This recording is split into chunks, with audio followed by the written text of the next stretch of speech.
What's up guys, Mickle here, and we have some breaking news to go over in this video.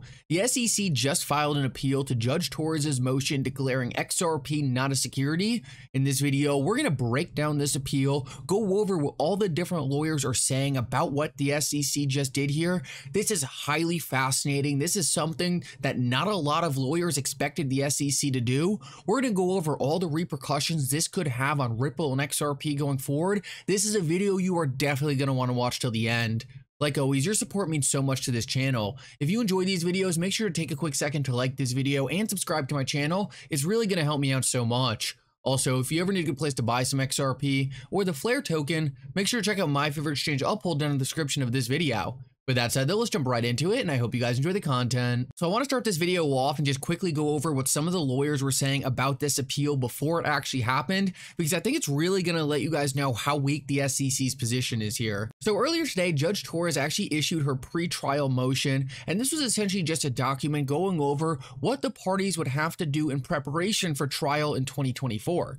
So for those of you who don't know, essentially most of the important parts of the Ripple SEC case were settled at summary judgment when Judge Torres made the ruling that some of Ripple's sales were securities, some weren't, but XRP itself wasn't a security. There were some other small parts of the case that are going to go to trial, and essentially what Judge Torres issued this morning was just her ruling on what date certain things need to be filed by. So a lot of people saw this and said, hey, the SEC probably can't file an appeal now because Judge Torres is essentially cutting them off right here. She was saying, hey, I've given you a couple weeks to file your appeal, you never did it, so we're going to go forward with trial now. Now, essentially, this is exactly what Stephen Hubert was proposing in his tweet, and he tagged some lawyers, and John Deaton actually responded to this logic, and he said, I did a live stream and said, if the SEC is dumb enough to appeal, ...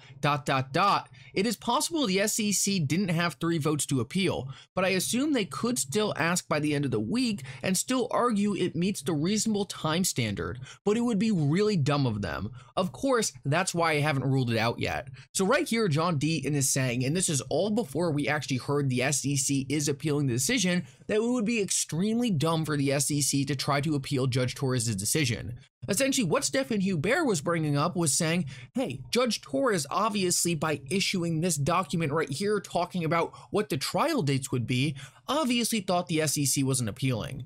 Well, after all of that, after John Deaton said it was dumb, after it looked like Judge Torres was ready to move this case forward, the SEC comes out of left field and appeals Judge Torres' decision. Now, this is extremely interesting because essentially the way the SEC had to appeal this was through something called an interlocutory appeal. And essentially this appeal is reserved for emergencies, so the SEC is saying it is an absolute emergency that XRP is declared a security. Now, I'm shorthanding some stuff right there because the SEC actually isn't saying XRP itself is the security.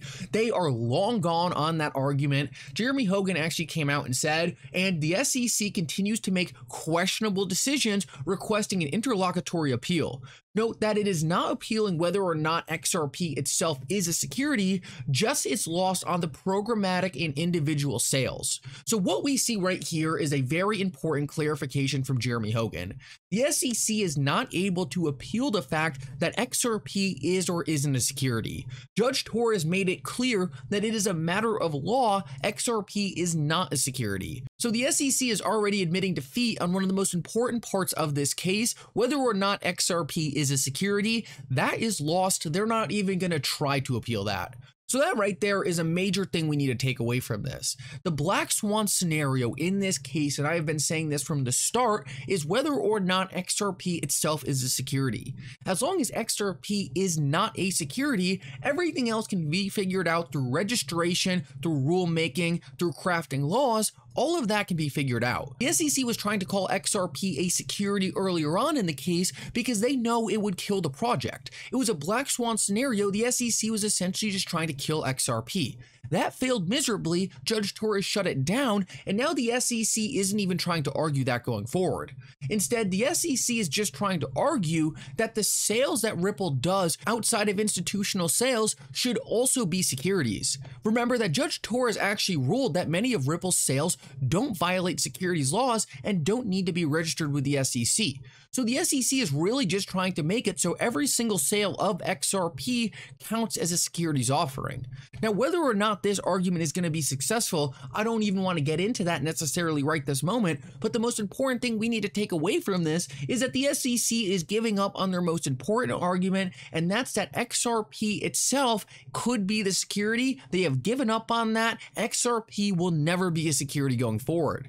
The other thing we need to understand is that even though Judge Torres has to read this appeal, she does not have to accept this appeal. Judge Torres gets to decide whether or not she wants this appeal to go through, and then ultimately she's making the decision at the end of the day. So Judge Torres already put all this time and effort into drafting a ruling that she thought made sense. The SEC is going back at her and saying, hey, we think you got it wrong. Will you reconsider things? She can say, no, I'm not going to reconsider things. Or she can say, okay, things are reconsidered. You still lose. So whether or not the SEC is going to win this appeal, I think there's almost zero chance. Judge Torres is not going to magically change her logic on whether or not these sales by Ripple were securities. It's just not going to happen. This is nothing more than a desperation move by the SEC because they're salty. They just got slapped around by Ripple in court.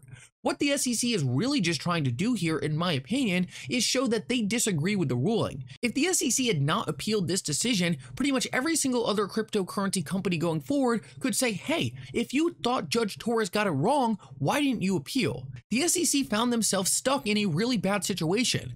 They lost massively to Ripple, and like I'd been saying for years now, every other cryptocurrency company that goes against the SEC is now going to use the same logic to say why their sales of their token is not a security.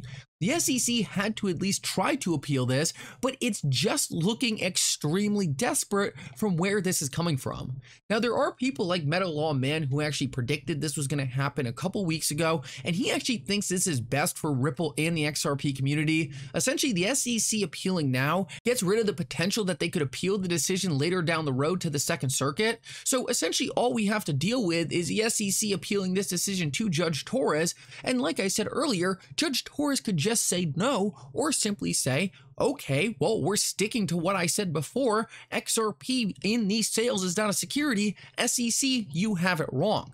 It's really hard to understand what the SEC plans to get out of this other than looking like a complete embarrassment of an agency. The other really funny thing about all of this is if you guys remember when Judge Torres initially made her decision about XRP sales by Ripple not being securities for the most part, the SEC came out and said, oh, we're really happy about the win we just got. So the SEC is really happy about the win they just got, but they're also appealing the decision, literally proving that the SEC will lie at all costs to twist market perception. But right here, we just have the SEC once again flat on their face contradicting themselves. I want to show you one other thing too, because I thought this is pretty interesting. Stuart Alderati says the SEC does not have the right to appeal just yet, which is why they are asking permission to file an interlocutory appeal. Ripple will file its response with the court next week. Stay tuned. So I cannot wait to see what Ripple has to say about this. I have a feeling Ripple is going to tear them apart, and whether or not I think this appeal will succeed, I think there is almost 0% chance it is going to succeed. Judge Torres was extremely clear and her logic made sense why certain sales of XRP were securities and why certain sales weren't. The SEC is not going to be able to convince Judge Torres her logic was wrong. I think this is a fool's game. The SEC might be able to get Judge Torres to consider the appeal, but ultimately I think she denies it. And I know I made this extremely clear, but the most important thing we need to make sure we take away from this is the fact that the SEC is not trying to call XRP the security. This right here is the biggest win for Ripple and XRP holders going forward, and this is why I don't think the price of XRP is really reacting. In the future, the SEC is going to have control over some sales of cryptocurrencies. That's just a fact. We have already seen legislation being drafted by Congress that gives the SEC control over certain sales of cryptocurrency. But no one in their right mind, including Congress, is trying to say that the token itself is the security. So what we see right here is the SEC, while fighting this decision, is actually taking a more logical stance. They're not trying to call XRP itself the security, and that's the big win going forward. I think everything else we're watching here is just a show. It's the SEC trying to stall Ripple. It's the SEC trying to flex their weight around. It's the SEC trying to make everyone realize, hey, we don't agree with this ruling, so don't try to say, hey, Ripple did it, so we can too. I think that's pretty much all we're watching here. I cannot wait to see Ripple's response. I have not seen a single lawyer on Twitter yet that thinks the SEC's argument here is going to succeed. It just seems like an extremely desperate move by the SEC to say, hey, we don't agree with what just happened. Please, court, give us one more chance. I don't think that is ever going to succeed. The SEC made a ton of mistakes disrespecting the court in this case. I don't think they're going to be given any favors going forward. Anyway, though, guys, I hope you enjoyed this update. If you did, make sure to like and subscribe. It really does mean so much. And for now, Mickle out.